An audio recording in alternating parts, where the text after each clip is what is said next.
I'll start. Obviously, a crazy week, but a great day for us. With, hopefully becomes anticlimactic in a lot of ways, just because the sheer fact of you've had a lot of these guys in the boat for quite a while, and you kind of there were not a whole lot of surprises today, which is a great thing. But sometimes with that, there you lose sight of how much work was done from the last really 3 years with a lot of these guys. These local kids, the 7 kids we would call in the state of Cincinnati, have we've been building a relationship with, I think, for at least the last 3 years. And I think that when you finally sign them, sometimes if you forget about all the hard work of every one of these coaches and everybody in our recruiting department that has put in to have this opportunity. So it's a great day. Obviously, there's a lot going on. This is kind of unique with with having a championship game on Saturday, signing day on Wednesday, but nonetheless, it was much needed for us because we got a lot of really good seniors. I think maybe 6 of them are first team all league or second team all league, and I know for us in general, losing a lot of senior defensive linemen, it was really big for us in this class. We put a lot of heat on Coach Scruggs and Coach Freeman, those guys, that this was a big class for us D-line wise because we're losing such depth and some guys that have played a lot of football and some really good football for us. So happy to see that. And every year, obviously, the offensive line is where we, want to make sure that we take pride in the development of those guys. And each year, you can't go without making sure you've got a good number of those guys that you can develop over the next few years. So, all in all, obviously a great day, and not to mention, to me, the video, so to speak, the stuff that our people did as far as the Twitter stuff and making sure we recognize all these young men. They've done a phenomenal job with Chad Bowden and that whole crew, and Kelsey Sharkey with what it is that they did. That stuff in the midst, especially of us preparing for games and preparing for a championship. It takes so many people to continue to not just develop these relationships, but keep these guys informed on everything that we're doing and being on the cutting edge. So you can't do this without a lot of great people, coaches included. Obviously, those are the guys that really build the relationship with these guys, but all the other people behind the scenes that do so much to give us this opportunity. So thank you to all of them, and obviously thank you to a new group of 23 Bearcats that we're really excited to officially have now. Joe, I have questions. Coach, especially at the top of this list, you got a lot of guys that have some versatility, can go a bunch of different ways. How do you handle keeping Freeman and Denbrock from fighting over them? Well, we're going to do what we say we're going to do. I think first and foremost, I know that watching some other clips, guys today were like, wow, that guy would be a really good fit. And I said, hey, most important thing is we got the kids we want here, and I mean that in the right ones, meaning the makeup, and I don't just mean fitting in schematically, but in the makeup of the things that we try to do and want to do. And then we get them here, and they all have a vision of what it is that they are and where they want to be, and you let them have that opportunity, and you put them in those situations, and that's when they thrive the most. So the great thing is, and we've said it since for the last 4 years, that the key for us, I think, in recruiting is when you've got guys with versatility that they're not just pigeonholed into one position. And when they come in, they let their bodies develop, they let everything develop, and they figure out what's going to be the best fit for them every bit as much as we helped to try to find what's the best fit for us as well. Start at the top with Shema Mateer. How were you able to get down into Florida? And I know you were looking for a tight end prospect along with Caleb Schmitz throughout the entire cycle, but to get a kid that's that size and that ability.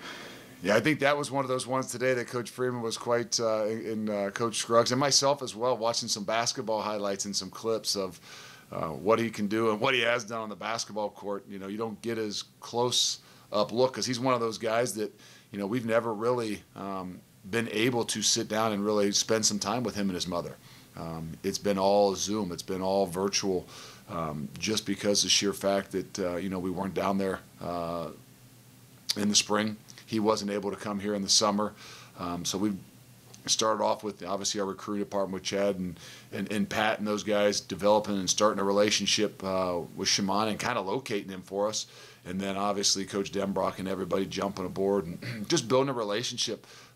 It helps obviously with what we've done and with our tight ends in particular, obviously with Josiah being a third-round draft pick, and then seeing what all of our tight ends and how we've used them this year. I think it gives us the opportunity for a guy like Shaman down in Miami, Florida, to really kind of take notice to how we use our tight ends and what he could bring to the table as well. Coach, you mentioned some of the unique personalities you have there on your recruiting staff. What did you think about some of the videos and everything today, and just how have they impacted the recruiting for you guys over the past year or so? It's huge. I mean, you can't put a value on creativity and the ability to just continue to generate stuff that excites people. And I don't just mean recruits. I know it excites people within our community. I know it excites people that are in the fan base. But I think in general in this recruiting, it's such a big time to build relationships. It's such a time where everybody's trying to get guys information, especially with COVID, and about their program. And when they see the consistency to what these guys do, the creativity to how they do it, and then obviously the relationships that they are able to build because they love what they do. They put the time in. They love the program. They can sell things really well because they believe it. It's in their heart. And those guys have done a great job. And I mean all of them. I mean Kelsey. Everybody has to work together because one great idea just doesn't work if you can't put all the pieces together. And what they do from locating guys, building relationships, staying in communication, and tying those whole groups together, I tell you what, they are far underpaid, and they work in extremely hard and long hours. Because as you know, 17, 18-year-olds, 19-year-olds, they don't use the same hours that we use at times. And these guys are communicating with them at all hours of the night in many different ways. And they make our job a bit easier as coaches because, especially during the season, you get so tied into what you're doing. Talk about being an offensive and defensive line-driven program. You mentioned adding 5 defensive linemen, also 3 offensive linemen.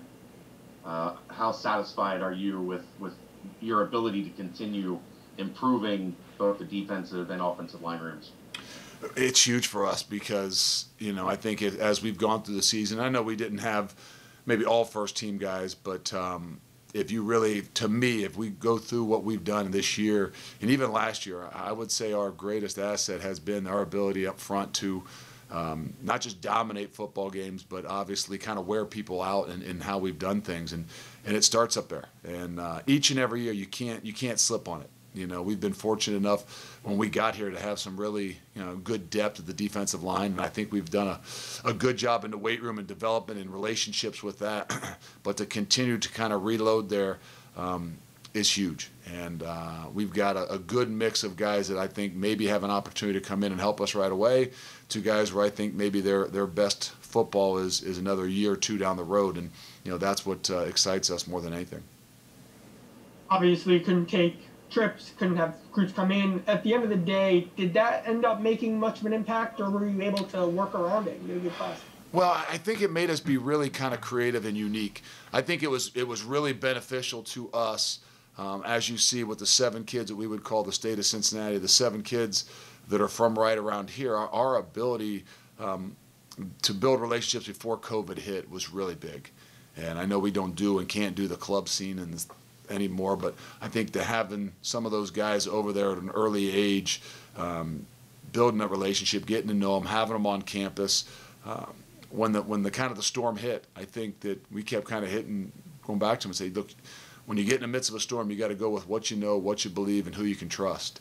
And I think for us, in the long run, that really, in some ways, benefited us. Not that you didn't want kids to go out and see, but when they obviously got stuck into a situation, we had built some trust and respect with them. We had built some relationships with them, and they really kind of thrived that, and they believed in that. And not being able to get other places might have been more difficult on them.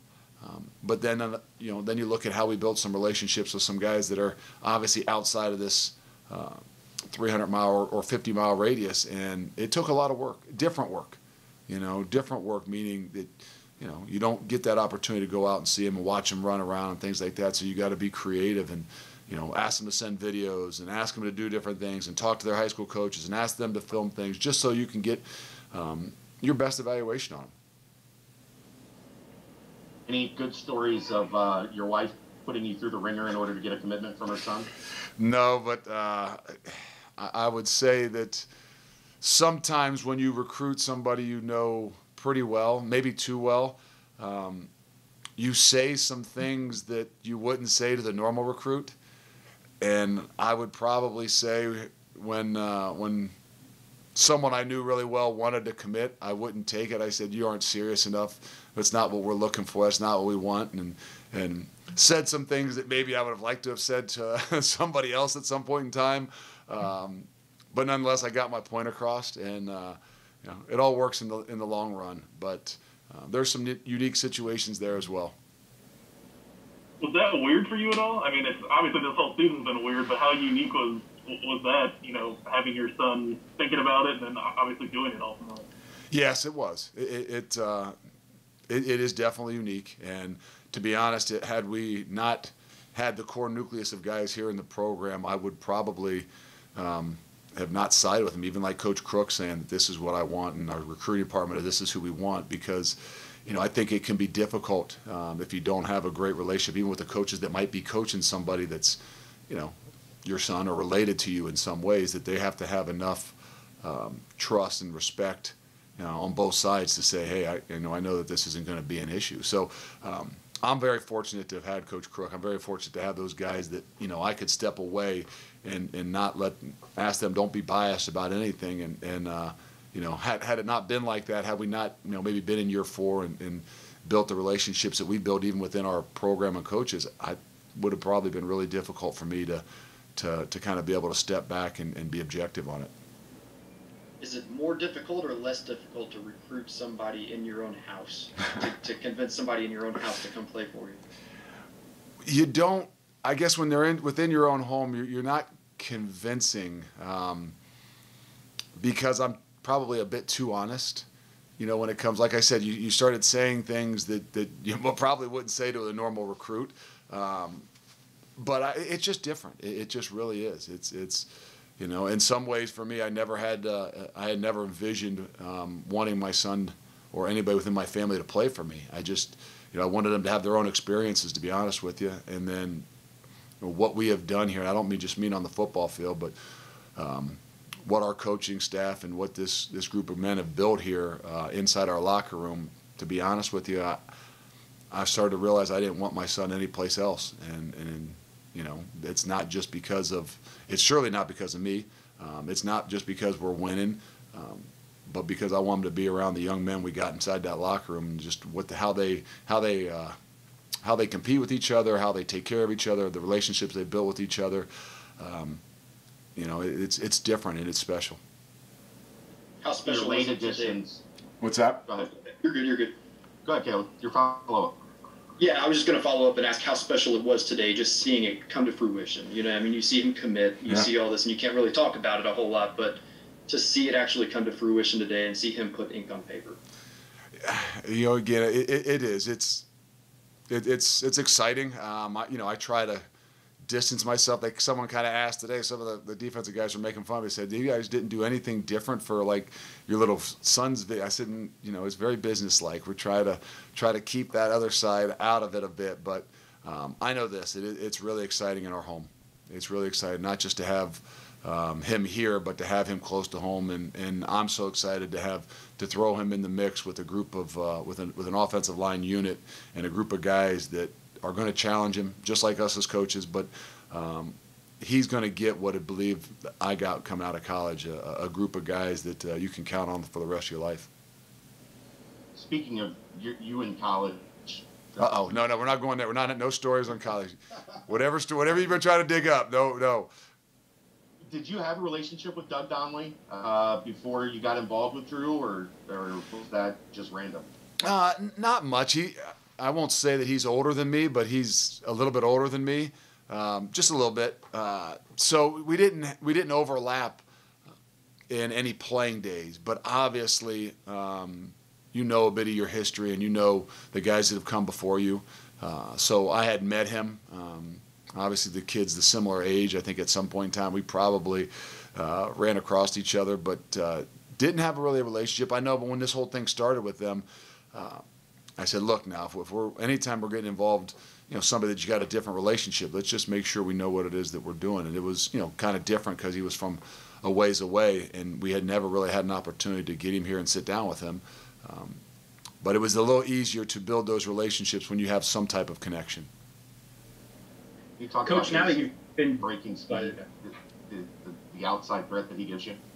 Yeah, I mean, we're always talking about the ability for us, speed-wise, and not just saying track speed guys, guys that play the game really fast. So it's nice to hear when guys are already, inside the locker room already asking about that. Trey said, look, we'll set it up. 10-4 is one thing in Ohio, 10-5 in Texas. They're already talking smack, and he's not even here yet.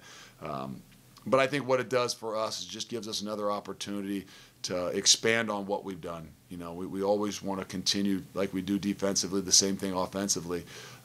We know what we need. We know what can take us to the next level. Speed is a big part of that. And I think that we're adding something a bit more dynamic that's going to give us something on the outside.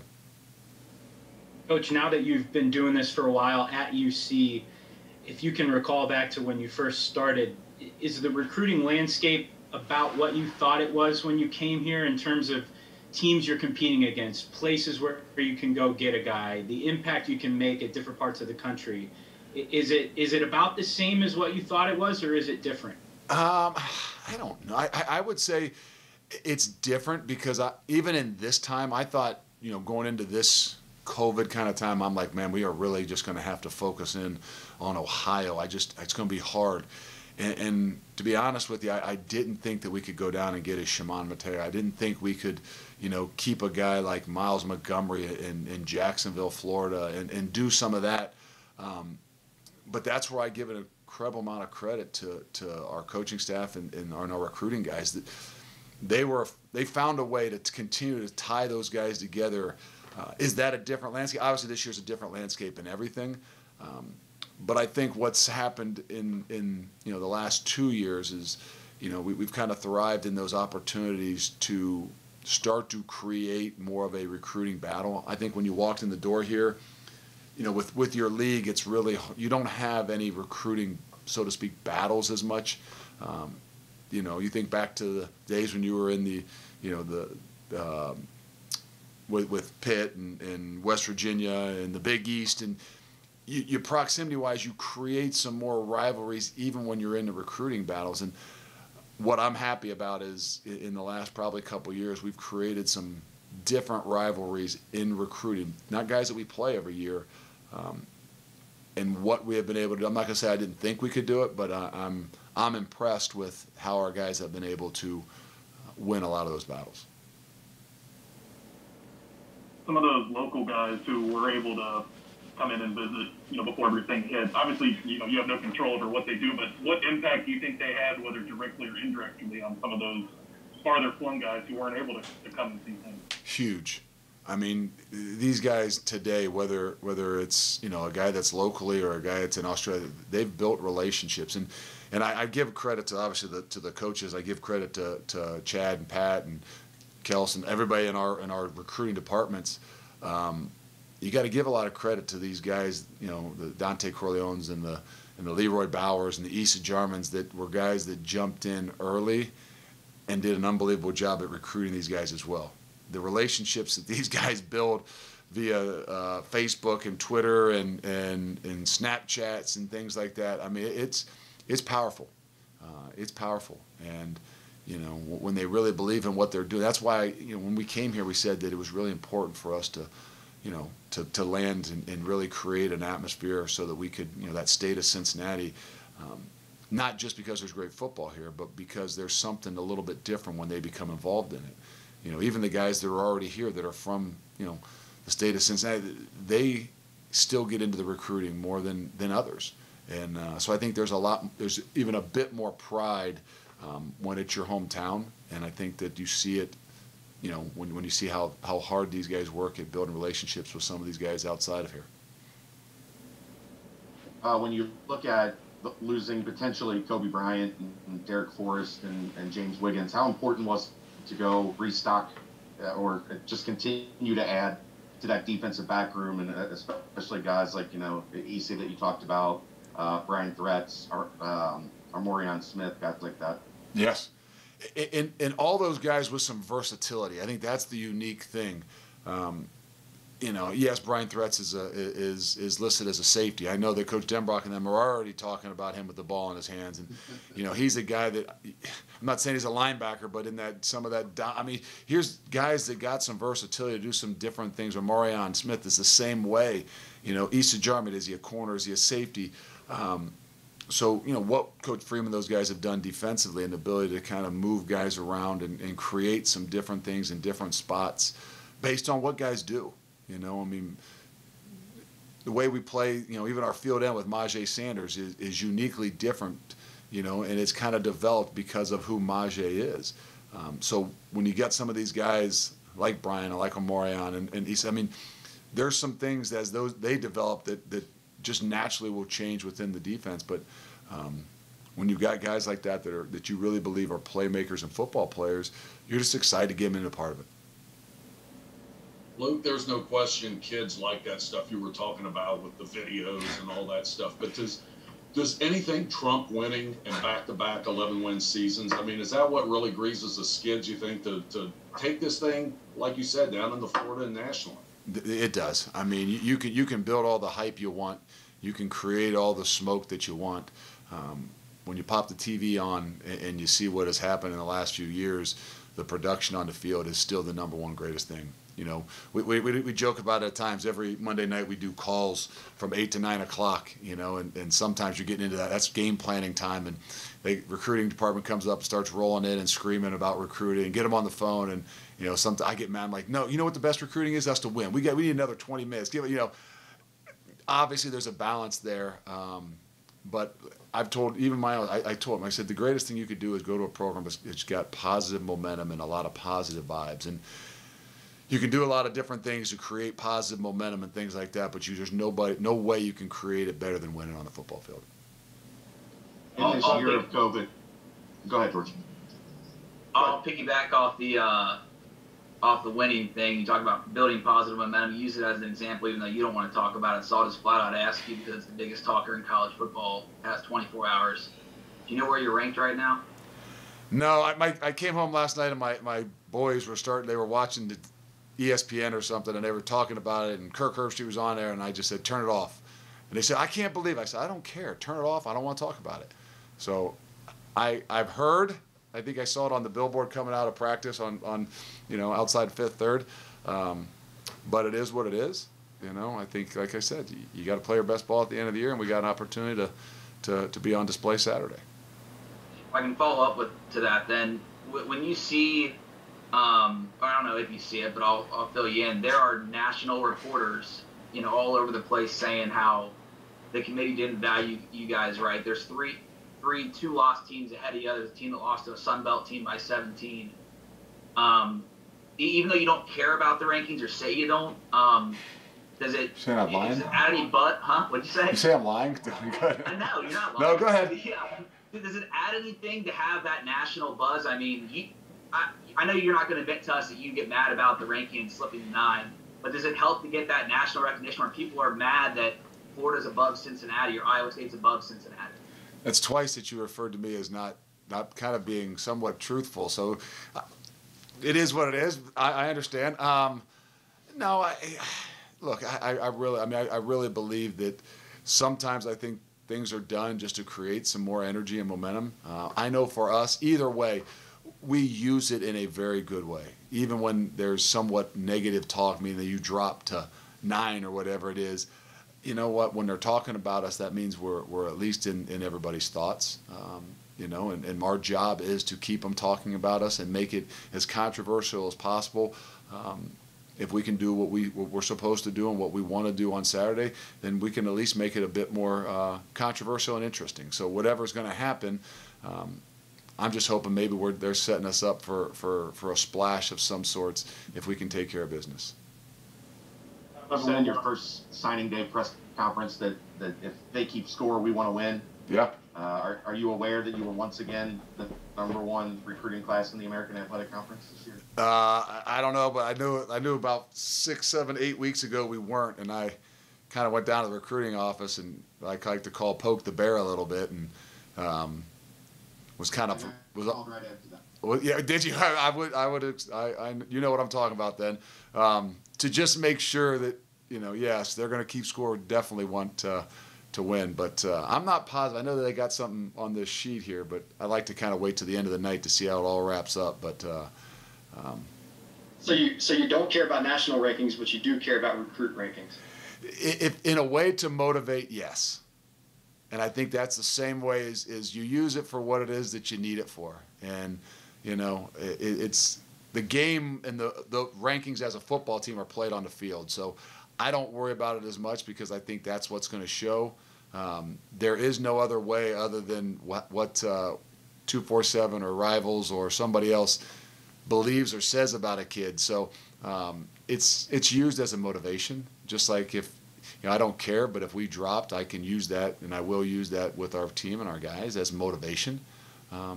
But deep down inside, I don't, just like the recruiting rankings, to be honest with you, when we get done today, I'll say, okay, now we'll really evaluate the recruiting class in 2 years and find out who they are and what we've done. And if you can do that, because that's, now into our 4th year, we really evaluate once you get them 2 years later to what that recruiting class really was. All right, I'll ask you a non-ranking question. The fans, how about having 5,800 in the stands? I know you've been talking about how good the band has been and the players' families, but to have, it's not a full nip at night situation, Yep. but to have almost 6,000 in there, what is that like?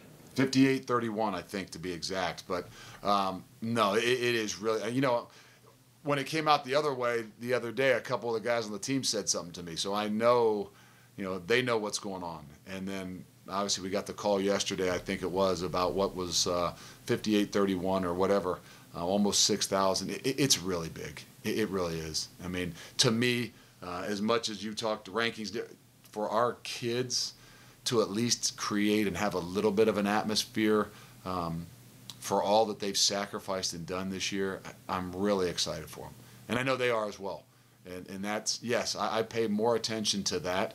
And I probably ask Kaz or John maybe more questions about that than I ever would about where we're ranked of any sorts, because for me, I think it creates something for our guys and something that our guys really deserve. I know it's a unique time and we'll have to be able to play through it, but it's it's really nice to see it's something that these guys deserve.